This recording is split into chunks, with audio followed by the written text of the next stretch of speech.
Assalamualaikum warahmatullahi wabarakatuh. Perkenalkan, saya Dimas Cendra Lekita. Pada kesempatan kali ini, saya akan mempresentasikan materi dengan judul Transformasi Profesi Keguruan di Indonesia. Nah, adapun tujuan dari presentasi kita pada kali ini, yaitu untuk kita dapat mengetahui tentang transformasi profesi keguruan di Indonesia, serta faktor-faktor apa saja sih yang mendorong transformasi tersebut, serta bentuk-bentuk dari transformasi profesi keguruan di Indonesia. Untuk itu, langsung saja kita ke inti pembahasan. Pertama-tama, yang perlu kita ketahui bersama yaitu tentang definisi dari profesi keguruan sendiri.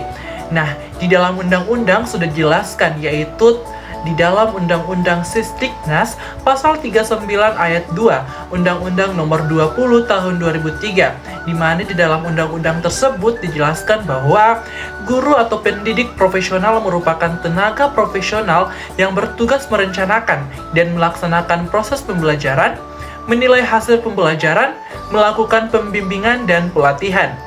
Guru profesional merupakan orang yang terdidik dan terlatih dengan baik, serta memiliki pengalaman yang kaya di bidangnya. Guru yang profesional akan tercermin dalam pelaksanaan pengabdian tugas-tugasnya yang ditandai dengan keahlian baik dalam materi maupun metode. Selain itu, juga ditunjukkan melalui tanggung jawabnya dalam melaksanakan seluruh pengabdiannya. Guru yang profesional tidak berpikir hanya mengajar saja, melainkan ia akan berbuat yang lebih baik untuk siswanya, masyarakat, dan dirinya sendiri sebagai bekal hidupnya di masa depan.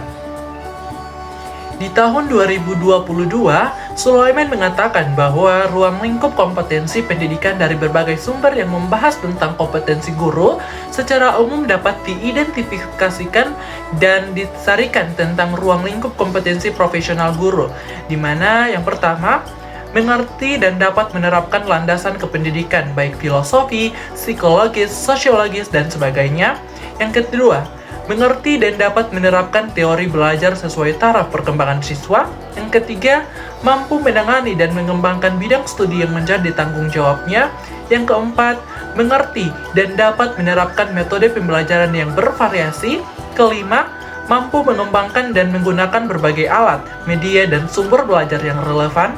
Keenam, mampu mengorganisasikan dan melaksanakan program pembelajaran. Ketujuh, mampu melaksanakan evaluasi hasil belajar siswa. Dan yang kedelapan, mampu menumbuhkan kepribadian siswa. Peran guru dalam sistem pendidikan sangat penting dan kompleks, meliputi beberapa aspek utama yang membentuk peran dan tanggung jawab seorang guru atau pendidik dalam mencapai tujuan pendidikan. Beberapa peran dan aspek yang mencakup ruang lingkup profesi keguruan. Yang pertama, sebagai fasilitator dan pemandu. Guru berperan sebagai fasilitator dan pemandu dalam mengarahkan peserta didik untuk mengembangkan kecerdasan kolaboratif dan menguasai teknologi. Guru juga harus menginspirasi dan membimbing siswa dalam mengembangkan keterampilan sepanjang hidup mereka. Yang kedua, pengajar dan pembimbing. Sebagai pengajar, guru memiliki tugas untuk merencanakan, melaksanakan, dan menilai proses belajar mengajar. Seorang guru tidak hanya mendidik dan mengajar, tetapi juga membimbing dan mengarahkan siswa agar tetap di jalur yang benar. Yang ketiga, fasilitator pembelajaran. Guru harus mengelola kelas dan lingkungan sekolah agar kegiatan belajar mengajar bisa lebih terfokus ke tujuan-tujuan pendidikan. Selain memfasilitator pembelajaran, guru juga berperan sebagai mediator yang menggunakan media pendidikan untuk menunjang proses belajar mengajar agar lebih efektif. Dan yang keempat, mendidik dan membentuk karakter. Guru memiliki peran utama dalam penanaman nilai dan pembentukan karakter siswa. Yang keempat, mendidik dan membentuk karakter. Guru memiliki peran utama dalam penanaman nilai dan pembentukan karakter siswa. Mereka harus membangun karakter yang baik dan memberikan bantuan serta dorongan yang diperlukan. Guru harus mengarahkan siswa ke level kedewasaan dengan kepribadian sempurna, serta menjadi panutan bagi lingkungan. Dan yang kelima, kemampuan profesional, sosial, dan personal. Guru harus memiliki penguasaan materi pelajaran, penghayatan atas wawasan dan landasan kependidikan, serta penguasaan proses-proses pendidikan dan pembelajaran. Seorang guru memiliki jiwa sosial yang tinggi, di mana guru dapat menyesuaikan diri dengan tuntutan kerja dan lingkungan sekitar, serta memiliki kemampuan untuk memberikan bantuan akademik dan sosial pribadi. Selanjutnya tentang teori dan konsep transformasi profesi. Nah, transformasi ini dipengaruhi karena adanya perubahan sosial. Perubahan sosial merupakan suatu proses yang terjadi di masyarakat dan melibatkan perubahan dalam nilai, norma, dan perilaku individu. Perubahan sosial dapat terjadi secara bertahap atau tiba-tiba dan dapat disebabkan oleh faktor internal maupun internal. Faktor internal meliputi perubahan dan nilai norma masyarakat, sedangkan faktor eksternal meliputi perubahan dalam teknologi, politik, dan ekonomi. Teori perubahan sosial terbagi menjadi 5 teori, yaitu teori linier, teori siklus, teori fungsional, teori konflik, dan teori gerakan sosial. Yang pertama kita akan membahas tentang teori linier. Teori linier disebut juga sebagai teori perkembangan atau teori evolusi.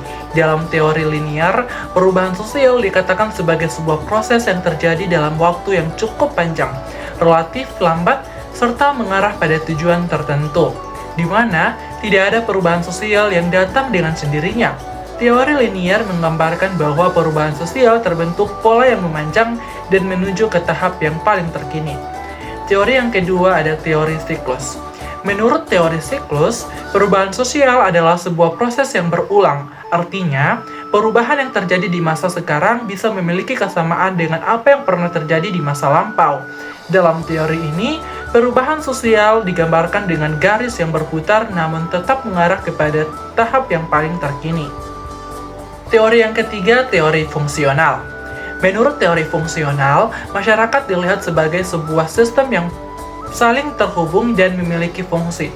Jika fungsi tersebut dijalankan dengan tepat, maka keseimbangan sosial akan tercipta. Menurut teori ini, perubahan sosial dapat terjadi akibat adanya perubahan sistem sosial. Kemudian, perubahan sosial tersebut bisa menciptakan keseimbangan sosial yang baru di masyarakat.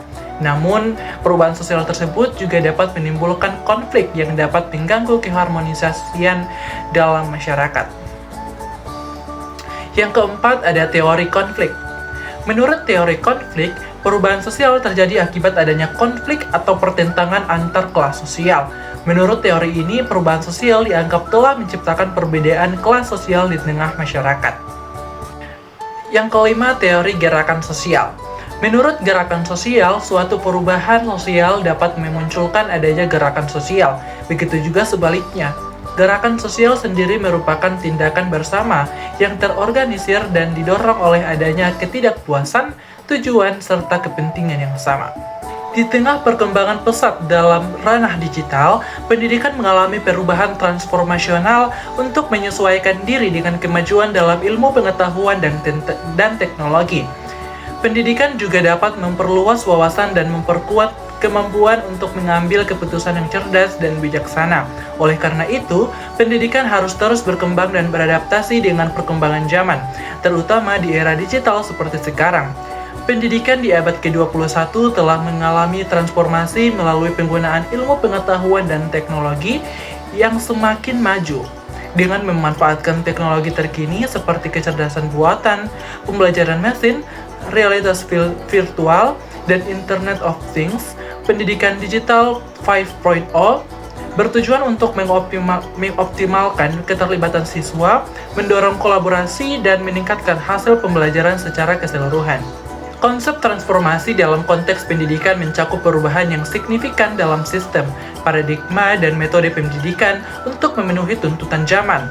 Aspek utama dari konsep transformasi dalam pendidikan berupa perubahan paradigma pendidikan, kurikulum merdeka, pendidikan berbasis teknologi, transformasi struktural, kesetaraan akses pendidikan, pengembangan profesionalisme guru, transformasi menuju masyarakat 5.0, kecerdasan kolaboratif, pengembangan SDM unggul, kreatif dan inovatif, dan integrasi teknologi.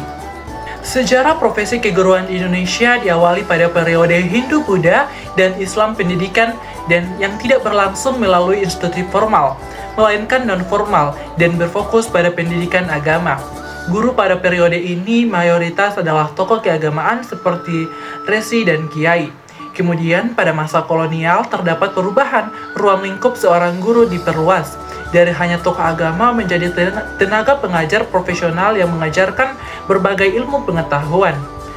Semula guru pada masa kolonial hanya berasal dari kalangan orang Eropa yang datang ke Hindia Belanda.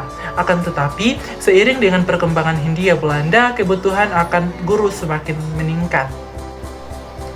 Kemudian pada masa awal kemerdekaan, pemerintah Republik Indonesia tidak terlalu fokus pada pendidikan. Perhatian pemerintah pada saat itu lebih banyak terserap untuk mempertahankan kemerdekaan yang telah didapatkan. Pada periode Revolusi Fisik 1945 sampai 1950, terjadi kelangkaan guru yang disebabkan banyaknya guru yang memilih terjun ke medan perang untuk mempertahankan kemerdekaannya. Dalam rangka pemenuhan guru, pemerintah pada periode 1950 sampai 1959 melakukan beberapa upaya, diantaranya pembentukan sekolah guru, kursus khusus keguruan, dan lembaga pendidikan guru. Pemerintah memegang peranan penting dalam meningkatkan kualitas pendidikan di Indonesia, utamanya mulai dari ketersediaan sarana dan prasarana, minimal berupa gedung sekolah yang layak, hingga sampai pada ketersediaan berbagai fasilitas pendukung pendidikan lainnya. Berbagai macam upaya seperti program guru penggerak, pelatihan melalui Balai Guru Merdeka, serta program pendidikan profesi guru dilakukan guna mengembalikan guru sebagai pendidik profesional merupakan bentuk upaya pemerintah dan semua pihak meliputi guru, satuan pendidikan, dan guru untuk meningkatkan mutu kompetensi pendidik, kualitas belajar peserta didik agar berdampak pada mutu pendidikan secara nasional. Adapun faktor-faktor yang mendorong transformasi itu sendiri, yang pertama yaitu perkembangan teknologi informasi dan komunikasi. Revolusi informasi telah mengubah sistem komunikasi dunia dewasa ini. Sembarang jaringan informasi yang tersimpan dalam internet membuktikan bahwa kini dunia kian sempit. Tidak ada lagi batas-batas geografis yang menghalangi kita untuk berinteraksi dengan dunia global. Akses ke dunia global pun menjadi sangat mudah, efisien, dan fleksibel. Kemudahan itu merupakan salah satu manfaat yang didapatkan dari globalisasi yang melibatkan integrasi di berbagai bidang, diantaranya pendidikan dan teknologi. Penggunaan perangkat teknologi informasi interaktif seperti CD-ROM, multimedia dalam pendidikan secara bertahap menggantikan TV dan video. Yang lebih menarik lagi, dengan adanya teknologi informasi dan internet, ilmu pengetahuan tidak lagi berpusat pada bangku sekolah formal. Seseorang akan dengan mudah memperoleh pengetahuan dari mana saja. Hal ini merupakan tantangan terakhir bagi dunia pendidikan formal. Dengan demikian, dalam dunia pendidikan di masa mendatang akan terjadi beberapa perubahan paradigma mendasar, khususnya yang disebabkan oleh aplikasi teknologi informasi yang mempercepat transfer ilmu pengetahuan.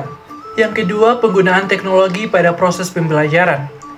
Peran teknologi pada pembelajaran adalah memfasilitasi terbentuknya hubungan secara kolaboratif dan membangun makna dalam konteks yang lebih mudah dipahami. Secara detail, teknologi dapat diarahkan untuk yang pertama, membangun jaringan komunikasi kolaboratif antar guru, dosen, siswa, dan sumber belajar. Beberapa aplikasi online yang bisa dipakai untuk telekomunikasi adalah Skype, Yahoo Messenger, Facebook, Zoom, Google Meet, dan jaringan lain yang dipakai. Yang kedua, menyediakan berbagai lingkungan penyelesaian masalah yang rumit, realistik, dan aman. Teknologi yang dapat digunakan untuk menyediakan lingkungan yang nyaman adalah hypermedia dan software yang dapat digunakan untuk menciptakan project. Yang ketiga, membangun dan membentuk makna secara aktif melalui internet untuk mencari riset muktakhir, foto, video. Hal ini bisa membantu siswa bukan hanya menikmati penelusuran, melainkan bisa belajar dan memahami serta tahu apa yang dipelajarinya. Yang ketiga, dampak digitalisasi terhadap peran guru. Perkembangan teknologi ini juga berpengaruh terhadap kegiatan belajar. Di antaranya, yang pertama, pembelajaran di dalam kelas menjadi bisa dilaksanakan di mana saja dan kapan saja. Yang kedua, dari penggunaan kertas menjadi serba online. Dan yang ketiga, perubahan dari layanan fisik ke layanan jaringan kerja.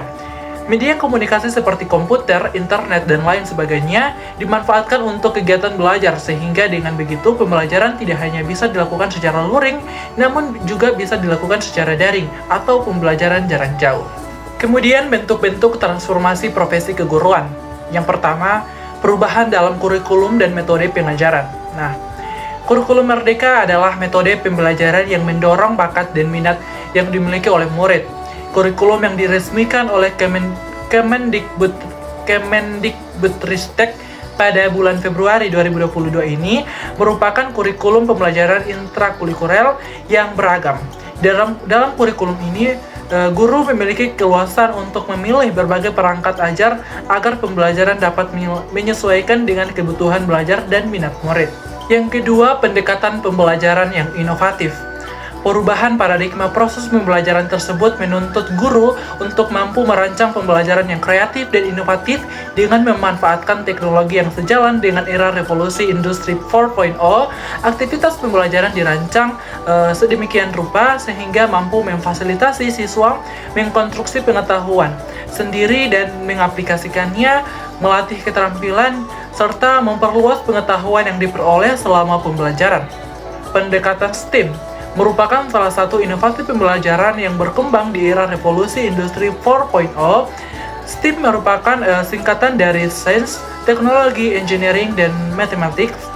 Pembelajaran dengan pendekatan STEAM diidentifikasikan sebagai pembelajaran yang menggabungkan 4 disiplin ilmu, yaitu sains, teknologi, engineering, dan mathematics, dengan memfokuskan proses pembelajaran yang mengeksplorasi 2 atau lebih bidang yang melibatkan siswa aktif dalam konteks pemecahan masalah dalam dunia nyata. Nah, itu dia presentasi saya terkait dengan materi dengan judul Transformasi Profesi Keguruan Indonesia, dan dapat ditarik kesimpulan bahwa profesi keguruan merupakan suatu kegiatan yang menunjukkan dan menunjang tinggi prinsip dan asas-asas keprofesionalitasan dalam melaksanakan tugas dan kewajibannya dalam mendidik dan mengajar peserta didik. Upaya meningkatkan kualitas pendidikan di Indonesia selalu dilakukan melalui upaya penyiapan guru profesional melalui sistem pendidikan guru yang bermutu dan akuntabel. Transformasi pendidikan di era digital memberikan dampak yang signifikan terhadap peran tradisional guru dalam proses pembelajaran. Guru tidak hanya berperan sebagai penyampai informasi, tetapi juga sebagai fasilitator, pembimbing, dan inovator dalam penggunaan teknologi untuk mendukung pembelajaran siswa. Nah, perubahan ini menciptakan lingkungan pembelajaran yang lebih dinamis, responsif, dan melibatkan partisipasi aktif dari siswa. Demikian tadi presentasi atau pemaparan materi terkait dengan transformasi profesi keguruan di Indonesia saya. Semoga bermanfaat, dan apabila ada kekurangan yang berkenan, saya mohon maaf. Terima kasih. Akhir kata, wassalamualaikum warahmatullahi wabarakatuh.